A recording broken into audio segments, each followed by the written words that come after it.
नमस्कार. असंख्य विद्यार्थी असे आहेत की ज्यांना जाहिरात कशी वाचावी हेच कळत नाही आहे. कारण की तुमचे फोन ज्यावेळेस मला येऊन राहिले की नाही आणि मग मी त्यांना म्हणत असतो की तुम्ही जे प्राधान्यक्रम काढलेले आहेत ते मला दाखवा. मग ते मला फोटो पाठवतात आणि मग पाठवल्याच्या नंतर त्यांनी जे काही असाइन केलेले आणि अरेंज केलेले प्राधान्यक्रम आहेत ते बघून मला अक्षरशः हसायला येतं.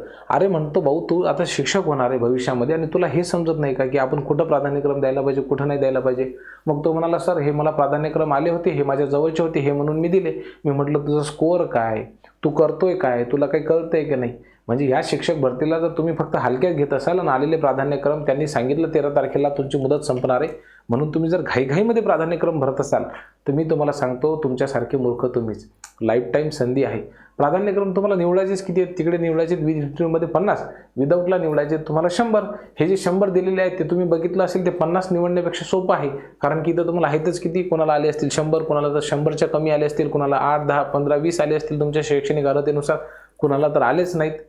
मग एवढे निवडताना सुद्धा जर तुम्हाला ॲड ओपन करून पाहता येत नसेल आणि ती जर समजून घेता येत नसेल तर तुमच्यासारखे दूधखोळे तुम्ही जात. माफ करा, मी थोडंसं स्पष्ट बोलतो, मला काही तुम्हाला बॅच विकायची नाही आहे, पण जे आहे ते आहे भाऊ. तुम्हाला जर साधी ॲड वाचता येत नसेल तर मग अडचण आहे ना. 2-3 गोष्टी सांगतो, म्हणजे हे त्यांच्यासाठी सांगून राहिलो ज्यांना समजून नाही राहिलं. आणि तुम्ही माणसाने हे तर उठलं की आम्हाला झापून राहिला. हे बघा, खरा कर्तव्य शिक्षक तो असतो की ज्याला विद्यार्थ्यांचं हित कळतं.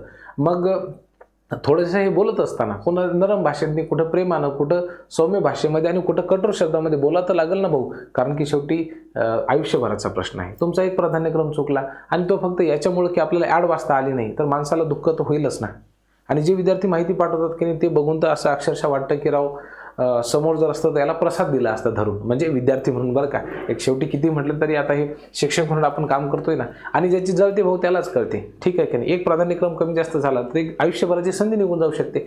म्हणून म्हणजे अशी भीती, मला काही प्राधान्यक्रमाची बॅच विकायची नाही आहे, पण एक गोष्ट लक्षात घ्या, ही जर आपण अशा पद्धतीने जर जाहिरात बघितली तर हिला वाचायचं कसं, मग त्या ठिकाणी प्राधान्यक्रम आपण द्यायचं की नाही हे ठरवायचं कसं. एक उदाहरण घेऊन तुम्हाला सांगतो.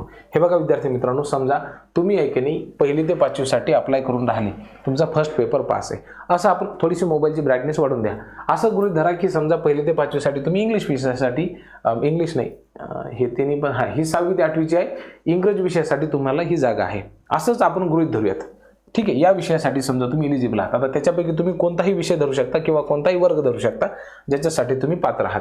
समजा मी असं गृहीत धरतो की मला जे आहे ते 6वी ते 8वीला मॅथमॅटिक्स सायन्ससाठी या ठिकाणी प्राधान्यक्रम द्यायचे आहेत, ठीक आहे. जागा किती आहेत माझ्या? 34. आता या ठिकाणी माझ्या कॉम्पिटिशनला कोणकोणते विद्यार्थी आहेत? इथं बघा काय लिहिलेलं आहे, डिप्लोमा आणि ग्रॅज्युएशन. म्हणजे काय की माझ्या कॉम्पिटिशनला D.Ed सेकंड पेपर पास केलेले विद्यार्थी आहेत, लक्षामध्ये. त्याचसोबत B.Ed सेकंड पेपर पास केलेले विद्यार्थी आहेत आणि ज्यांचं ग्रॅज्युएशन झालेलं आहे. आता BS हे मॅथमॅटिक्स सायन्स असल्यामुळे त्या ठिकाणी BSc असेल. हा जर आपण विषय घेतला तर हे सगळेचे सगळे डिप्लोमावाले आहेत, म्हणजे D.Ed वाले आहेत. आता यांचं माध्यम कुठलं आहे? इंग्रजी आहे. त्याच्यामुळे फक्त इंग्रजी माध्यमामधलेच उमेदवार या ठिकाणी कॉम्पिटिशनमध्ये राहतील. जागा उरल्या तर ते पुढच्या फेजमध्ये होतील. आणि इथंच पण बघितलं जर समजा आपण हे 1ली ते 5वीसाठी मराठी माध्यमाच्या शाळा आहेत, ठीक आहे. म्हणजे पण जागा बघा किती आहेत, समजा 737. हे 737 जागा दिसायला खूप मोठ्या वाटतात, पण हा म्हणजे आकडा नाही. हे 34 जागा दिसायला खूप मोठ्या वाटतात, हे 44 आकडा खूप मोठा वाटतो. बघा माझ्या विषयाचे त्या ठिकाणी 44 जागा आहेत, मग माझी निवड होऊ शकते. नाही भाऊ, थोडासा थांब, थोडाशी कळ काढ. तिथं कोणाला जास्त संधी आहे आणि कोणाला कमी संधी आहे हे अनेक महिलांना सुद्धा समजून नाही राहिलं, पुरुषांना सुद्धा नाही समजून राहिलं. मग हे समजण्यासाठी काय करा माहिती आहे का, पहिल्या पानावरती या. इथे आल्याच्या नंतर समजा आता मी असं गृहीत धरतो की मी OBC मधला उमेदवार आहे किंवा तुम्ही तुमच्या ज्या कॅटेगरीमध्ये असाल ते तुम्ही धरा, ठीक आहे. समजा मी आता OBC मध्येच असल्या कारणामुळे मी OBC गृहीत धरतो.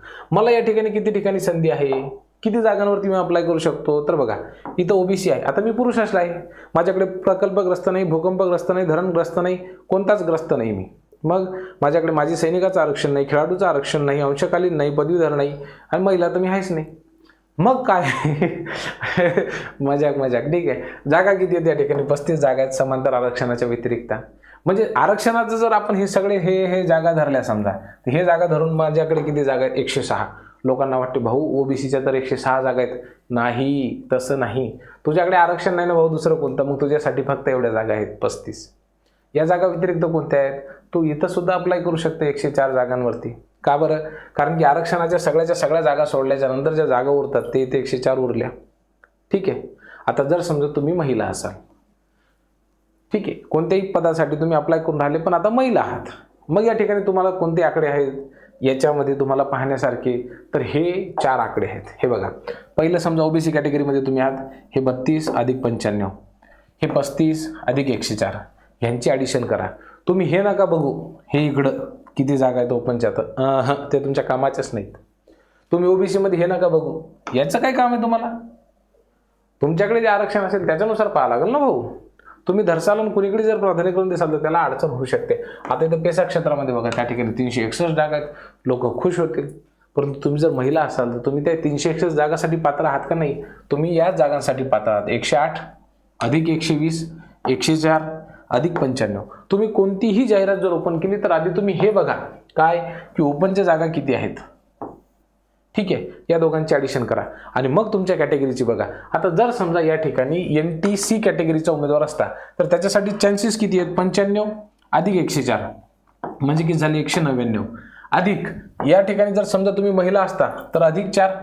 ठीक आहे, आणि जर समांतर आरक्षणाच्या व्यतिरिक्त असतील असे 3. पण फक्त तुम्ही त्या ठिकाणी तुमच्याकडे कोणत्याही आरक्षणाचा लाभ नाही आहे, म्हणजे तुम्ही समांतर आरक्षणाच्या व्यतिरिक्त जागांसाठी NTC उमेदवार म्हणून जर पात्र असाल तर तुम्हाला चान्सेस किती आहेत हे बघा विद्यार्थी मित्रांनो. इथे खूप कमी चान्सेस आहेत. हे जागा तुमच्या समोरून गेल्या, हे पण ही जागा राहील ती फक्त आपल्यासाठी 3. इथं किती होतं? 3. ह्या 3 आणि ह्या 104, 107 जागांसाठीच तुम्ही एलिजिबल आहात. ठीक आहे, मग म्हणायला तुम्हाला त्या ठिकाणी टोटल जागा तुम्हाला 700 दिसून राहिल्यात, मान्य, 1ली ते 5वी साठी जर तुम्ही एलिजिबल असाल तर. परंतु NTC म्हटल्याच्या नंतर तुम्हाला 104 जागा आहेत.